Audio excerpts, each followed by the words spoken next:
మీ ఎలాంటి వ్యాపార ప్రకటనలకైనా వెంటనే మా ఛానల్ సంప్రదించండి. అందరికీ నమస్కారం. నేను శిరీష. ప్రస్తుతం మనతో పాటు ఉన్నారు ప్రముఖ ఆధ్యాత్మికవేత్త, జ్యోతిష పండితులు, దేవి ఉపాసకులు బ్రహ్మశ్రీ సుభాష్ శర్మ గారు. గురుగారితో మాట్లాడదాం. నమస్కారం గురుగారు. జూన్ మాసంలో ధనుసు రాశి వారికి ఎలా ఉండబోతుందంటారు? ఎలాంటి జాగ్రత్తలు తీసుకోవచ్చు అంటారు? ఆర్థిక పరంగా, ఆరోగ్యపరంగా ఎలా ఉంటుందంటారు? గ్రహ గోచారం కూడా ఒకసారి తెలియజేయండి. తప్పకుండా అండి. ముందుగా వీక్షిస్తున్న ప్రేక్షకులందరికీ శ్రీమాత్రే నమః, శ్రీ గురుభ్యో నమః. నమో దేవ్యై మహాదేవ్యై శివాయై సతతం నమః. నమ ప్రకృత్యై భద్రాయై నిహతాం ప్రణతాస్మిత. ముఖ్యంగా ధనస్సు రాశి వారికి ఈ మాసం కొద్దిగా ఇబ్బందికరంగా అని చెప్పుకోవచ్చు. అంత చెప్పుకోదగ్గటువంటి మంచి శుభ ఫలితాలు అనేటటువంటివి ఏమీ లేవు. మధ్యమ స్థానము. ఎందుకు అని అంటే కనుక అర్ధాష్టమ శని నడుస్తుంది. అందులోనూ అష్టమ స్థానంలో గురు సంచారం మారబోతుంది. ఇది ఇప్పుడు సప్తమ స్థానంలో ఉంది. జూన్ తర్వాత అష్టమంలోకి మారబోతుంది. కాబట్టి అష్టమ గురు సంచారం అనేటటువంటిది కాస్త ఇబ్బందికరంగా ఉంటుంది. అందులోనూ అర్ధాష్టమ శని ప్రభావం కూడా ఏర్పడుతుంది. కాబట్టి కాస్త ఒడిదొడుకులు, కాస్త ఫైనాన్షియల్ ఇబ్బందులు, కుటుంబపరమైనటువంటి ఇబ్బందులు ఎదుర్కోవాల్సినటువంటి పరిస్థితి ఏర్పడుతుంది. కాబట్టి ఈ మాసంలో వీళ్ళు చాలా జాగ్రత్తగా ఉండాలి. అందులోనూ వీళ్ళందరూ సమయపాలన పాటిస్తూ ఉండాలి. అనవసరంగా తొందరపడి నిర్ణయాలు అస్సలు తీసుకోకుండా ఉండాలి. వీలైనంత వరకు సహనంతో, ఓపికతో ఉంటే చాలా మంచిది. ఎందుకంటే ప్రతి ఒక్క మనిషి జీవితంలో ఒడిదొడుకులు వస్తూ ఉంటాయి.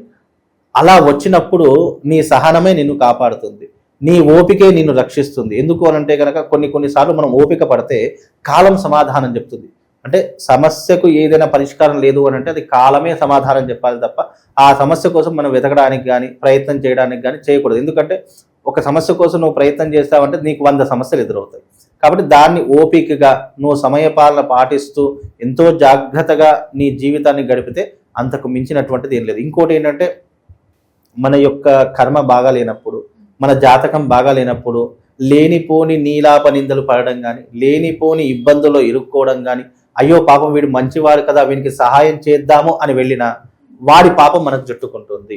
అందుకే ఇప్పుడున్నటువంటి తరహాలో ముఖ్యంగా ధనస్సు రాశి వారు చాలా జాగ్రత్తగా ఉండండి. అనవసరమైనటువంటి విషయాల్లో కలగజేసుకోకండి. మీరు ఎంత నిక్కచ్చిగా ఉన్నా, మీరు ఎంత న్యాయపరంగా ఉన్నా మిమ్మల్ని 10 మంది దూషించేటటువంటి ప్రయత్నాలు ఎక్కువగా చేస్తారు. అంటే ఈ మాసంలో మిమ్మల్ని తిట్టే వాళ్ళు ఎక్కువగా ఉంటారు, మిమ్మల్ని ఆదరించే వాళ్ళు చాలా తక్కువ మంది ఉంటారు. కాబట్టి ఈ మాసము వీళ్ళకి కాస్త గడ్డు కాలము అని చెప్పుకోవచ్చు. కాబట్టి ఈ గడ్డు కాలాన్ని మీరు అధిగమించాలి. దీన్ని దాటేయాలి అంటే మీ సహనము, మీ ఓపికే దీనికి కారణమవుతుంది. కాబట్టి ఇలాంటి పద్ధతిని పాటిస్తే సరిపోతుంది. మరి ఈ మాసంలో పెట్టుబడులు పెట్టడం కానీ, కొత్తగా వ్యాపారం స్టార్ట్ చేయడం కానీ చేయొచ్చు అంటారా? వీళ్ళు ఈ మాసంలో వీళ్ళు ఏమీ చేయకూడదండి. ఎందుకు అంటే కనుక ఇప్పుడున్నటువంటి తరహాలో గ్రహస్థితి అనుకూలంగా లేదు. కనుక ధనుస్సు రాశి వారు ఎవరైతే ఉన్నారో కాస్త వెయిట్ చేయడం చాలా మంచిది, ఓపికగా ఉండడం చాలా మంచిది. ఇప్పుడు మీరు ఏదైతే ఒక వృత్తిలో కావచ్చు, ఒక వ్యాపారంలో కావచ్చు, ఒక బిజినెస్లో కావచ్చు, లేదా ఇంకా ఇతర రంగాల్లో ఉన్నవారు కావచ్చు, దాన్నే మీరు జాగ్రత్తగా కాపాడుకునే ప్రయత్నం చేయండి. ఎందుకంటే నెగిటివ్ ఇంపాక్ట్ ఎక్కువగా ఉంటుంది ఈ మాసం. అలాగే మీకు శత్రువులు పెరిగేటటువంటి అవకాశం ఏర్పడుతుంది. కాంపిటీషన్ పెరుగుతూ ఉంటుంది, ఆర్థిక భారం పెరిగిపోతూ ఉంటుంది, అలాగే కుటుంబం పట్ల శ్రద్ధ తగ్గిపోతూ ఉంటుంది. కాబట్టి ఇలాంటి కొన్ని విషయాల్లో మీరు చాలా జాగ్రత్తగా ఉండడం చాలా ఉత్తమమైనటువంటి పని. మరి ఉద్యోగ రంగంలో ఉన్న వారికి ఎలా ఉంటుందంటారు? ఉద్యోగంలో ప్రమోషన్స్ వచ్చినా, ట్రాన్స్ఫర్ అవ్వాలనుకున్నా చేయొచ్చు అంటారు ఈ మాసం?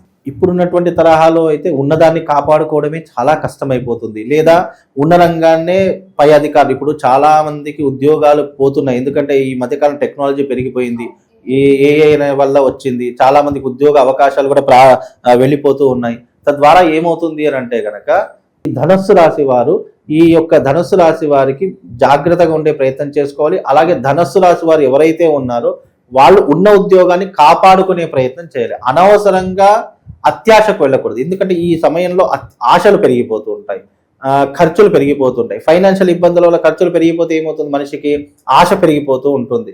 అలా ఆశకు లోబడిపోయి అత్యాశకు వెళ్ళిపోయి ఉన్నదాన్నే పోగొట్టుకునే ప్రయత్నాలు ఎక్కువగా ఉంటూ ఉంటాయి. కాబట్టి అలాంటివి చేయకండి. నేను ఈ యొక్క ధనుసు రాశి వరకు ఒకటే సలహా ఇస్తాను. ఇప్పుడు గ్రహస్థితి అనుకూలంగా లేదు. రాబోయేటటువంటి రోజుని మీరు కాపాడుకోవాలి అంటే అనవసరమైన విషయాల్లో కలగజేసుకోకూడదు.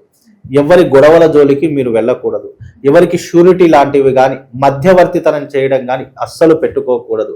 నువ్వు మంచి చేద్దాము అనే ఆలోచన నీ మనసులోంచి తీసే, నీ జీవితాన్ని, నీ కుటుంబాన్ని కాపాడుకునే ప్రయత్నం మాత్రమే చేసుకో తప్ప అనవసరంగా ఇతరుల విషయాల్లో జోక్యం చేసుకోవడం కానీ, ఇతరులకు మంచి చేద్దామని వెళ్ళడం ద్వారా కానీ, ఎందుకంటే నీ గ్రహస్థితి బాగాలేదు, నువ్వు ఎవరికైనా మంచి చేయాలంటే నీ కాళ్ళ మీద నువ్వు నిలబడి 10 మందికి సహాయం చేసేటటువంటి విధానం ఉన్నప్పుడు నువ్వు సహాయం చేయి. అంతేగాని నీ కర్మ బాగాలేనప్పుడు ఇతరుల యొక్క కర్మలను వేలు పెట్టినా, ఇతరుల వాళ్ళ విషయాలను నువ్వు ఇంటర్ఫియర్ అయినా నీ జీవితం అతలాకుతలం అయిపోతుంది. కాబట్టి ఇలాంటి కొన్ని పాటిస్తే నీ జీవితం చాలా హ్యాపీగా ఉంటుంది. మరి కుటుంబ వాతావరణం ఎలా ఉంటుందంటారు? కుటుంబం పట్ల ఎలాంటి జాగ్రత్తలు తీసుకోవాలంటారు? కుటుంబం పట్ల కూడా ఈ మధ్య కాలంలో చీలికలు ఏర్పడేటటువంటి అవకాశం ఏర్పడుతుంది. భార్యాభర్తలు కావచ్చు, రిలేషన్స్ కావచ్చు, లేదా ఇంకా ఇతర వ్యవహారాలు కావచ్చు, కుటుంబంలో ఉన్నటువంటి రక్త సంబంధికులు కావచ్చు, వాళ్ళ మధ్య వేరిగేషన్ ఏర్పడుతూ ఉంటుంది, గొడవలు ఏర్పడుతూ ఉంటాయి, అనుమానాలు ఏర్పడుతూ ఉంటాయి. తద్వారా వీళ్ళకి ఏమిటి అంటే మానసిక సంఘర్షణ ఎక్కువైపోతూ ఉంటుంది. ఒక దగ్గర బ్రతకడం కూడా చాలా కష్టమైపోతూ ఉంటుంది. కొన్ని రోజులు వీళ్ళకు ఎడబాటు అనేటటువంటి తప్పకుండా ఉంటూ ఉంటుంది. తద్వారా వీళ్ళకి ఏంటి అంటే కనుక చాలా సమయపాలన పాటిస్తూ ఆలోచన చేసి మీ జీవితాన్ని గడుపుకునే ప్రయత్నం చేయండి. కొన్నిసార్లు ఇలాంటి పరిస్థితులు వచ్చినప్పుడు మీరు ఎంతో ఓపికగా ఉంటారు, ఎంత సహనంగా ఉంటారు అనేటటువంటిదే మీ జీవితం అనేటటువంటి నిర్ణయించబడుతుందండి. మరి గురుగారు, ఈ మాసంలో విద్యార్థులకు ఎలా ఉండబోతుందంటారు? పాఠశాలలు కూడా ఓపెన్ అవుతుంటాయి కాబట్టి ఎలాంటి జాగ్రత్తలు తీసుకుంటే వీళ్ళ ఫ్యూచర్ బాగుంటుంది? ముఖ్యంగా ఇప్పుడు అర్ధాష్టమ శని ప్రభావం వీళ్ళకు ప్రారంభం అవుతుంది కాబట్టి ముఖ్యంగా విద్యార్థులు కావచ్చు, లేదా చదువుకునే వాళ్ళు కావచ్చు, లేదు అని అంటే గనక ఈ విద్యారంగంలో ఉన్నటువంటి వారు కావచ్చు, వీళ్ళకు కొన్ని ఒడిదుడుకులు, ఇబ్బందులు అయితే ఎదురవుతాయి. అంటే చెడు వ్యసనాలకు బానిస కావడము, లేదు అని అంటే కనుక చెడు దారుల వైపు వెళ్ళడం, ప్రయత్నం చేయడము, ఇలాంటివి ఎక్కువగా జరుగుతూ ఉంటాయి. ఈ మధ్యకాలంలో పిల్లల్ని చూస్తూ ఉన్నాము. గంజాయిలు, తర్వాత సిగరెట్లు, మద్యానికి, లేదు అంటే ఇతర వ్యవహారాలకు చాలామంది బానిస అయిపోతూ ఉన్నారు. దానికి కారణం ఏంటి అని అంటే కనుక ముఖ్యంగా జాతకంలో శని ఎంటర్ అయినా, లేదు గురుగ్రహం వీళ్ళకు అనుకూలంగా లేకపోయినా వీళ్ళకు చదువు పట్ల శ్రద్ధ తగ్గిపోతూ ఉంటుంది. వ్యసనాల మీద, లేదా జల్సాల మీద, లేదా శరీరానికి ఆనందంగా కలిగించేటటువంటి ఏ ప్రలోభానికైనా వెంటనే లొంగిపోతూ ఉంటారు. అది బికాస్ మనిషి తప్పు కాదు. గ్రహ సంచారం మనం వీక్గా ఉన్నప్పుడు మనం దేన్నైతే చూస్తామో దానికి తొందరగా ఆకర్షితులవుతూ ఉంటాము. ఇప్పుడు ఎగ్జాంపుల్గా అదృష్టం బాగుంది, జాతకం బాగుంది అన్నవాడికి ఒక సినిమా హాల్ పక్కన పెట్టి, ఒక టెంపుల్ పక్కన పెట్టి చూసామనుకో, నువ్వు దేనికి వెళ్తావురా అని అంటే అదృష్టం బాగున్నోడు గుడికి వెళతాడు, దురదృష్టం బాగున్నోడు సినిమాకి వెళతాడు. అలా ఏమవుతుంది అంటే అదృష్టం బాగున్నోడు ఎప్పటికైనా బాగుపడుతున్నాడు. దురదృష్టం వెంటాడుతున్నప్పుడు నువ్వు ఇక్కడ వెళదామనుకున్న వెళ్ళలేనటువంటి, అంటే కాలు అటువైపు వెళ్ళదు, ఇటువైపే వెళుతుంది. అది ఏదైనా సరే, అంటే ఈ మాసంలో వీళ్ళకు నెగిటివ్ అనేటటువంటిది ఎక్కువగా ఉంటూ ఉంటుంది. లేదు నువ్వు మంచిగా ఉన్నావు, నిన్ను చెడగొట్టే వాళ్ళు ఎక్కువ మంది వస్తారు. నీ జీవితంలో నువ్వు మంచిగా ఉందాము అని అనుకుంటావు. ఇప్పుడు చాలా మంది తల్లిదండ్రులు ఏమంటారు, నా పిల్లవాడు చాలా గొప్పవాడు, నా పిల్లవాడు ఇన్ని రోజులు చాలా మంచివాడు, ఏ జోలికి వెళ్ళడు అని మనం అనుకుంటాం. కానీ పక్కనున్న వాడు దీన్ని సావాస దోషము అంటారు.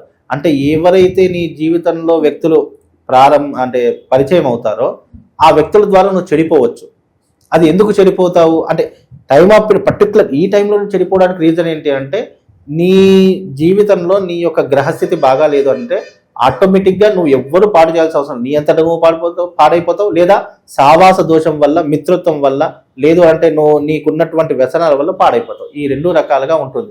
అలాంటి తరహానే ఇప్పుడు ధనుస్సు రాశి వారికి ఏర్పడబోతుంది. కాబట్టి ధనుస్సు రాశి వారు జాగ్రత్తగా ఉండడం చాలా ఉత్తమం. మరి గురుగారు, ఈ మాసంలో ఆల్రెడీ ధనుసు రాశి వారికి మిశ్రమ ఫలితాలు ఉన్నాయి కాబట్టి ఏ దైవనామస్మరణ చేస్తే ఇంకా కలిసి వస్తుంది, బాగుంటుందంటారు? ముఖ్యంగా వీళ్ళకు దైవనామస్మరణతో పాటు, దైవానిక అనుగ్రహంతో పాటు ముఖ్యంగా వీళ్ళకి ఏంటి అంటే గనక ఏకాగ్రత, చిత్తశుద్ధి చాలా అవసరము.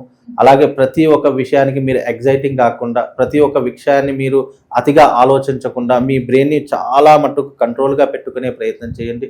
మీరు ఏకాగ్రతను పెంచుకోవడానికి మీరు యోగా లాంటివి కావచ్చు, లేదు అని అంటే గనక మీరు దైవిక నామస్మరణ కావచ్చు, దైవిక ఆరాధన కానీ మీరు కనకధార స్తోత్రం కావచ్చు, లేదు అని అంటే గనక లలితా సహస్రనామ పారాయణం కావచ్చు, ఇలాంటివి చేసుకునే ప్రయత్నం చేయండి. వీలైనంత వరకు శనివారం ఉపవాసం ఉండేటటువంటి ప్రయత్నం చేయండి. తద్వారా వీళ్ళకి శుభం లాభం కలుగుతుంది. అలాగే ఎందుకు అనంటే శనివారం అర్ధాష్టమ శని ప్రభావం వీళ్ళ మీద ఎక్కువగా ఉంది కాబట్టి ఆంజనేయ స్వామి ఆలయానికి వెళ్ళే ప్రయత్నం చేయండి. అక్కడ ఆంజనేయ స్వామికి 11 ప్రదక్షిణలు, నవగ్రహాలకు 9 ప్రదక్షిణలు చేసేటటువంటి ప్రయత్నం చేయండి. అలాగే ఈ మాసం అంతా కూడా ప్రతి శనివారం రోజున శని భగవానుడికి తైలాభిషేకము, తిలాభిషేకము, అలాగే నువ్వుల నూనెతో దీపం వెలిగించేటటువంటి ప్రయత్నం, నల్లటి వస్త్రం ధరించేటటువంటి ప్రయత్నం చేసేటటువంటి ప్రయత్నం చేయండి. తద్వారా కొంతవరకు వీళ్ళకు ఉపశమనం అనేటటువంటిది కలుగుతుంది. గురుగారు, మొత్తం మీద జూన్ మాసంలో ధనుసు రాశి వారికి ఎలా ఉంది, ఎలాంటి జాగ్రత్తలు తీసుకోవాలో తెలియజేసినందుకు ధన్యవాదాలు.